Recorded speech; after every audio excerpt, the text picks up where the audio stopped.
Dave has taken the words straight out of my mouth this morning. We were clearly listening to the same news bulletin. Mel Stride, he writes, is a ridiculous individual, criticising Labour for not having a plan before they came into office, while his ludicrous party had no plan while in office for 14 disastrous years. Can we see if Dave's free to do my holiday cover next time I'm allowed a holiday? Although I believe a petition was started yesterday to prevent me from ever taking a holiday again. I certainly won't be signing that. Two things spring to mind this morning, one from the news and one from real life, which oddly is an illustration or emblematic of the tension that I'm going to describe to you shortly. The first is comments from Tanni Gray-Thompson in the newspaper this morning, in one newspaper this morning, about her profound misgivings at what was announced yesterday in regards to benefit cuts that will affect disabled people.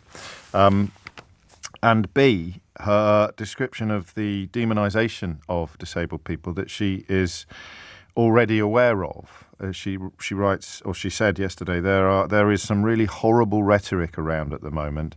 It's not a great time for disabled people. And the worry is that this doesn't do the right things to get people into work. She described how she had been contacted by disabled people saying that they had been shouted at in the street by passers-by, telling them that they're, quotes, going to get their benefits cut, end quotes. I remember a phone-in from years ago. Do you? About the badges in cars. Now there is a ferocious illegal trade in disabled badges. Our local neighbourhood group regularly reports the theft of them from parked cars, and you know it can, I think, save you a fortune in parking. And that was the way into the conversation, but it was one of those conversations that we have together that went off in entirely unexpected directions, because it turned into a conversation about the way in which some people see those badges as an invitation to abuse you.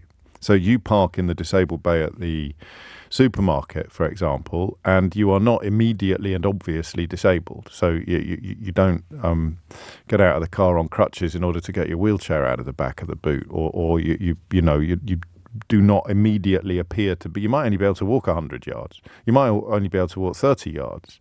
But that person seeing you get out of the car can't immediately see that you've only got one arm, or that you are obviously and visibly prevented from leading an abled life. And so they abuse you. I get taken by surprise by you regularly on this programme, but I think that is remembered as one of the times when I couldn't quite believe my ears. I couldn't quite believe what you were telling me. I did believe it, but I couldn't quite believe it, if you see what I mean. And so that, and who would doubt Tanni Gray-Thompson's testimony in this field? That's the first thing that resonated with me this morning. The second thing that resonated with me this morning was a conversation with a friend who is paraplegic, who doesn't have the use of his legs. And I asked him whether or not he had got across the changes that have been made to disability benefits, of which he avails himself. He also works full-time. And he said, no, mate, I haven't got a clue. I mean, at the time of his accident, the hospital wrote the words "for life" on a piece of paperwork somewhere, because his condition is not one for which a cure exists. I don't know whether he doesn't know whether that has insulated him in some way from the tests that are in place for other people in receipt of similar benefits. But he doesn't really get it. And the reason I wanted to canvass his opinion was because I don't know who we should be listening to today. Apart from the absolute certainty that we shouldn't be listening to Mel Stride. I can say that with full confidence. Because whenever I've done this conversation in the past, I have struggled to find the points between the cynical anecdotalist and the sincere sufferer. So I will take calls from people who absolutely deserve their disability benefit, may not immediately present the reasons why on your first encounter with them. This is going to be particularly true, isn't it, of mental health, and who are living diminished lives and worry that their lives will be further diminished by any cuts to welfare. And I can also take calls, although I suspect I have been a little bit discouraging of them over the years. Goodness knows they are red carpets galore are rolled out for them on other radio programs. But I have also taken calls from people who know someone who knows someone who knows someone who knows someone who knows someone who knows someone who is clearly taking the mickey. Whether it is regard to a mobility vehicle, where there's a piece in the Times, I think, today pointing out some flaws in that system. But I have a family member who used to work for Motability, and as with all systems, I suppose there are flaws. Some of these do seem to be in need of remedy, but it's never going to be a reason to chuck the proverbial baby out with the bathwater. So how do we know, especially when our newspapers today and our commentators today are divided between saying it's gone too far and it hasn't gone far enough? It's a strange one. I shall show you what I mean. More than 1 million disabled people at risk of big benefit cut. This is according to experts, including the Resolution Foundation. And yet, if I turn to another paper, I learn that Andrew Neil thinks that Labour has blown a once-in-a-generation chance to slash Britain's bloated welfare bill.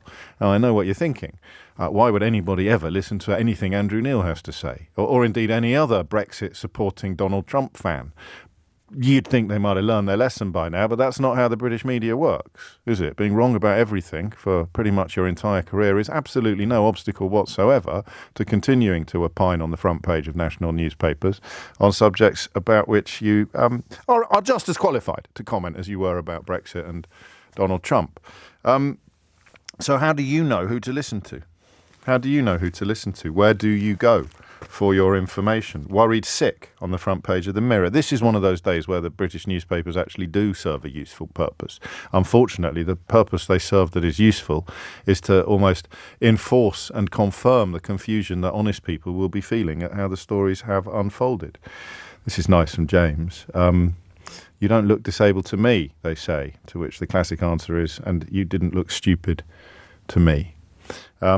Daily Mirror goes, worried sick. Fear and uncertainty for the vulnerable. I think this is probably closest to where I am this morning. Fear and uncertainty for the vulnerable. But number 10 defends sweeping changes. They have been branded cruel, and yet, of course, they've also been accused of excessive caution and retaining too, quotes, generous a system. And Keir Starmer writes for Rupert Murdoch's Times today about how benefits, what he describes as a benefits trap, has reaped a terrible cost. And if you were to take him on trust, you would understand that the cost of sickness and disability benefit rising from 65 to 100 billion pounds by the end of the decade is something, he says, cannot be sustained, cannot be afforded. He also claims that young people are shut out of the labour market at a formative age, written off by a single assessment, people who want to return to work yet can't access the support they need. All this is happening at scale, and it is indefensible. He describes it as an affront to the values of our country and Labour's history. So who do you trust on a day like today? And the answer might be that we don't know yet, because the full number crunching has not been completed, not just by my friend, who doesn't know yet whether or not they are going to be affected by it, but also by everybody else who is usually charged with crunching the numbers. The Times has a go at it. And I think do a fairly decent job of breaking it down, reducing inactivity incentives. So job seekers can currently double their income by being deemed unfit for any work, which kind of does lend itself to an idea that some people who are fit for some work have little incentive to pursue it even if they wanted to, because they'll end up worse off. Young people face a ban on claiming incapacity benefits entirely, as they're not going to be left penniless, but they won't get any extra money as a consequence of an incapacity. This is for people aged 18 to 22. Instead, they'll receive a guarantee of a training or employment offer, and they'll lose benefits if they turn it down. That will affect about 66,000 people. And there are other areas as well. The protection of the vulnerable that Liz Kendall outlined yesterday would involve guarantees, if you like, for the most severely disabled. If you have no chance of improving, then you may never be reassessed again to guarantee your universal credit payments, and you will have fewer PIPS assessments. So if your condition is permanent, if it is incurable, irreversible, then your life, I think, is poised to improve.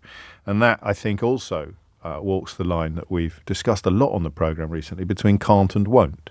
If you really are a can't, if there's no question, probably need to slightly rephrase that. If you really are a cannot, then you will no longer have to prove it on a regularish basis and jump through, or not metaphorical hoops, in order to secure what financial support you receive from the state. Whereas if you are a won't, or I think a will not, perhaps moving forward, if you are a will not, then you are going to be helped, stroke encouraged, stroke compelled to move back into the workspace. So I don't get the calls from the middle ground.